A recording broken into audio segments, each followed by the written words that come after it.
पहले इसको देख लें। आज का जो आर्टिकल है, solution of the system of linear equation. तो पहले आपके सामने मैंने सिस्टम लिखा कि consider the linear equation with unknown is given by a11x1 plus a12x2 plus a13x3 up to a1nx1 is equal to b1. The second one, a21x1 plus a22x2 up to a2nx2, this is equal to b2. फिर इसके बाद आ जाएं am1x1 am2x2 up to चलते जाएं amnxn, this is equal to bn. अब बेटा जब आप इनको देख रहे हो कि मेरे पास जब ये चीजें आ रही है, आपने इस सिस्टम को हल करना है। बात समझ आ रही है? इस सिस्टम को हल करने के लिए already you know the four method. The first one, matrix inversion method. The second one, Cramer rule. The third one, Gauss elimination method. And the fourth one, Gauss-Jordan method. Matrix inversion or Cramer rule, already you know that from the first year, second year. समझ आ रही है? मैं जो इस system को हल कर रहा हूं, इसके तरीक़ेकार को फॉलो कर रहा हूं, तो मैं इस्तेमाल कर रहा हूं गॉस एलिमिनेशन एंड गॉस-जॉर्डन। बेटा गॉस एलिमिनेशन ये एक सिंटेक्स था, उसने इस सिस्टम को हल कर दिया टू प्रोड्यूस एक्लेन फॉर्म। ठीक है बात? और एक्लेन फॉर्म से बाद में मैं आपको तरीका बता रहा हूं। इनका ये मेथड था, मैंने अपने नोट्स में लिखा है, हार्ड फॉर्म में आपके पास मौजूद है,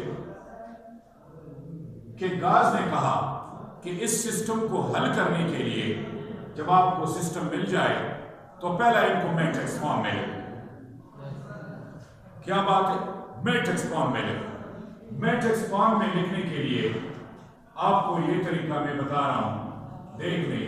a11 a12 a13 up to a1n, फिर a21 a22 a23 up to a2n, और चलते जाएं am1 am2 up to amn, और इसी तरह वेरिएबल को देख लें x1 x2 और साथ xn, and this will be equal to the b1 b2 up to bn। पहला वो कह रहे हैं कि आप इसको मैट्रिक्स फॉर्म में लिखो। जब मैट्रिक्स फॉर्म में लिखा तो वो कह रहे हैं इसका ब्रीफ नोटेशन लिखो, जो कि ब्रीफ नोटेशन है ax is equal to b। अब उसने कहा कि दिस a जो मैं आपको एरो लगा रहा हूं is called the coefficient matrix.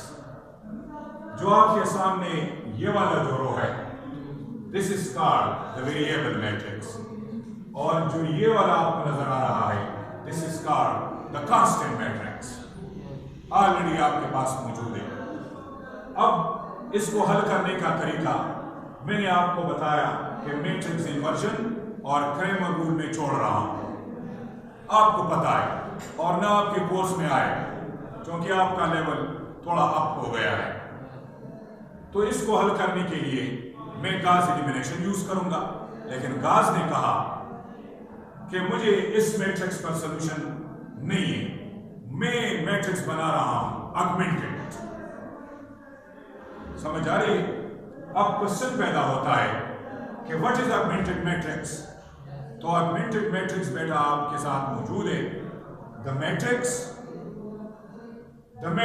which is obtained by adjoining the constant matrix B on the right side of the coefficient matrix।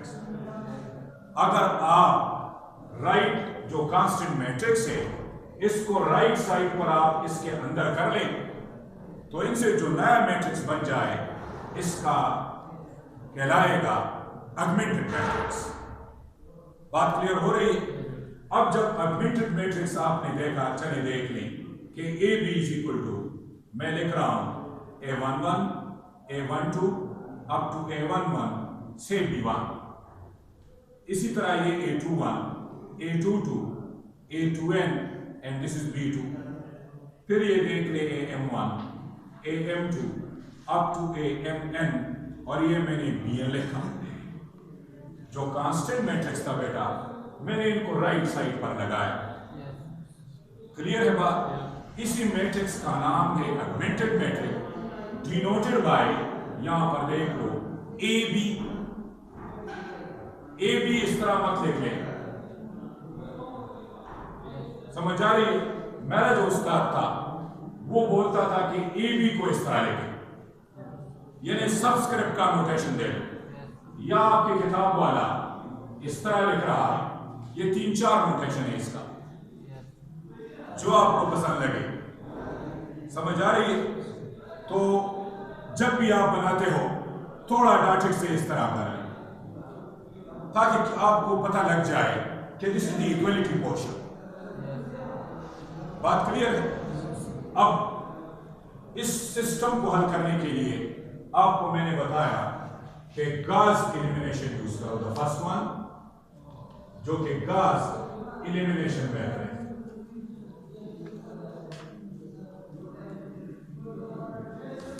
Gauss elimination, Gauss ने बताया कि सिस्टम को हल करने के लिए ये तरीका फॉलो करो। कौन सा स्टेप से? इसके चंद स्टेप है। स्टेप द फर्स्ट वन कौन सा है? Change AB into the echelon form by applying elementary row operation। यानी आपने AB को echelon form में कन्वर्ट करना है। echelon form मैंने आपको बताया, जो मेरे उस्ताद का जो डेफिनेशन था बिल्कुल वो फॉलो कर ले। दूसरा, जब AB echelon form में चला तो तीसरा स्टेप बता रहे हैं, right all the equation from the echelon form। मैं हल कर रहा हूं कि तमाम इक्वेशन बना लो echelon form से। जब आपको echelon form से इक्वेशन मिल गए तो फिर कह रहे हैं बैकवर्ड सब्स्टिट्यूशन, यानी पीछे से आपने ऊपर आना है। Backward substitution of xn gives us value of xn minus 1, xn minus 2 up to dotted x2 and then x1. Finally you will get x1। बात आपको समझ आ रही है? यानी अगर सिस्टम मेरे पास 3 वेरिएबल का है तो आपको जब echelon form मिल जाए तो आपको x3 की वैल्यू डायरेक्ट मिल जाएगी, और जब x3 की वैल्यू डायरेक्ट मिल जाए तो इसको ऊपर पुट करें, x2 की वैल्यू मिल जाएगी, और जब x2 की वैल्यू आप और x3 की पुट करें तो आपको x1 की वैल्यू मिल जाएगी। This is called Gauss elimination method. मैं 1 by 1 करा रहा हूं। जो दूसरा मेथड है वो आपका है गॉस जॉर्डन। गॉस जॉर्डन ने कहा, गॉस वही है लेकिन जॉर्डन एक और सिंटेक्स था, मैथमेटिशियन था। उसने कहा कि जब भी आप इस सिस्टम को हल कर रहे हो तो इसको चेंज कर लो AB को इनटू रिड्यूस echelon form, और जब ये रिड्यूस echelon form में चला जाए तो फिर वो कह रहे हैं कि क्या कर लो, write all the equation from the reduce echelon form। This will gives us directly the value of x1 x2 x3 and so on. इसमें बैकवर्ड नहीं होगा। बात आपको समझ आ रही है? डायरेक्ट आपको वैल्यू मिल जाएगी। अब मैं आपके सामने मिसालें जो ऑलरेडी मौजूद है मैं इनको हल कर रहा हूं, लेकिन इससे पहले मैं चंद डेफिनेशन आपके सामने डाल रहा हूं ताकि बाद में आपको तकलीफ ना हो। जो पहला आपके पास है, कोई आपसे पूछेगा कंसिस्टेंट बेटा किसको कह रहे हैं, ये लफ्ज देख पेपर में आएगा, show that the system is consistent. Clear है बात? जब भी कंसिस्टेंट आप सोच लें तो इसी का यह मतलब होगा कि a system A is equal to B is called consistent if it has a solution. अगर कोई सिस्टम का सॉल्यूशन है तो फिर इसी सिस्टम का नाम है कंसिस्टेंट। अब क्वेश्चन पैदा होता है कि सॉल्यूशन किसको कहते हैं? सॉल्यूशन दो टाइप के बेटा होते हैं, एक यूनिक और एक मेनी लफ्ज़ है, जो कि इनफाइनाइट के नाम से याद किया जाता है। बात समझ आ रही है? तो जब कंसिस्टेंट आपने सोचा और सीख लिया तो फिर अगर कोई कह दे कि show that the system is consistent for unique solution, समझ आ रही है? तो फिर बेटा इसके साथ ये भी प्रूफ करना है, देख लो, for unique solution, for unique solution मैं लिखूंगा rank of A is equal to rank of A B and this is equal to the number of variable. अगर आपके पास कोफिशिएंट मैट्रिक्स का रैंक जो कि ये कहलाता है और ऑगमेंटेड मैट्रिक्स का रैंक दोनों बराबर हो जाएं और वो भी नंबर ऑफ वेरिएबल के हो, तो बेटा आप कह सकते हैं the system is consistent and have a unique solution. तमाम कयामत तक इसका सॉल्यूशन एक जैसा आएगा, कोई इसको चेंज नहीं कर सकता। क्लियर है बात? अब दूसरा क्या है? Formally solution. मैंने सॉल्यूशन आपको बताया, इसका नाम नॉन ट्रिवियल या इनफाइनाइट सॉल्यूशन है। बात क्लियर हो रही है?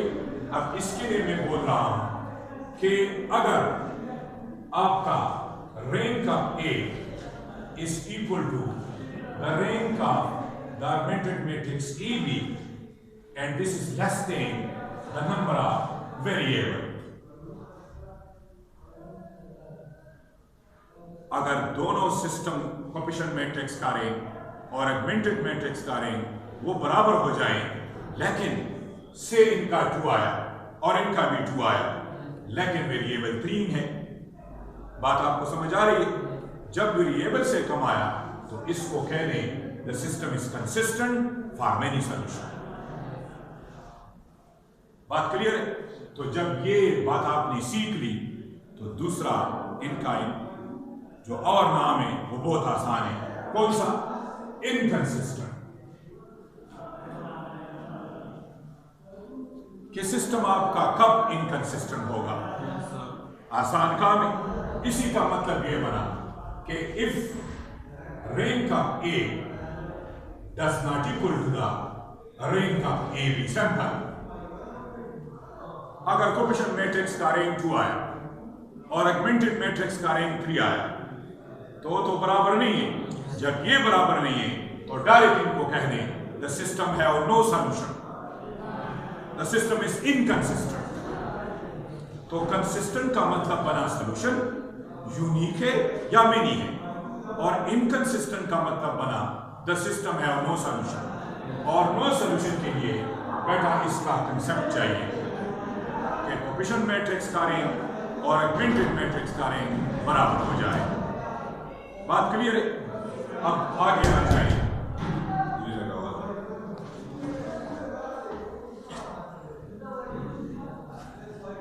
अब यहां पर मैं आपको थ्योरम बता रहा हूं, ये पेपर में भी आया है। वो थ्योरम ये है, यहां पर है कि सिस्टम जो है AX is equal to B with M is equal to N, number of equation is equal to number of variable, has a unique solution,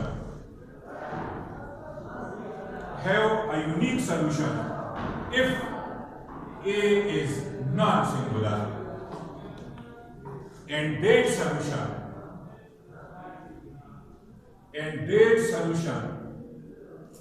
is x is equal to A inverse B।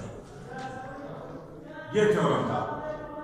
हालांकि कितना आसान है, लेकिन एक मरतबा ये paper में आया था तो लड़के थोड़े परेशान थे कि आपके पास ये सिस्टम है ऑलरेडी, यू आर फेमिलियर, और इसके बारे में वो कह रहे हैं कि number of equation is equal to number of variable has a unique solution. ये यूनिक सॉल्यूशन रखेगा for what? If A is non singular and that solution is in the form of this. बात clear हो रही है? और इसी के लिए जब मैं आपके सामने प्रूफ करा रहा हूं तो पहला इस सिस्टम को लिखना है। किस तरह लिखना है ये देख लें। आप गिवन का सहारा लेंगे कि मुझे दिया गया है ax is equal to b।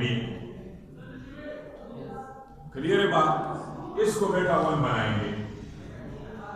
फिर जो आपके पास ये गिवन है, दूसरा गिवन इंफॉर्मेशन ये है, also given that a is non singular. ये आपके पास नॉन सिंगुलर है। जब नॉन सिंगुलर है तो बेटा मौजूद है a इनवर्स एग्जिस्ट, और a इनवर्स एग्जिस्ट का मतलब ये है कि a into a inverse is equal to a inverse into a।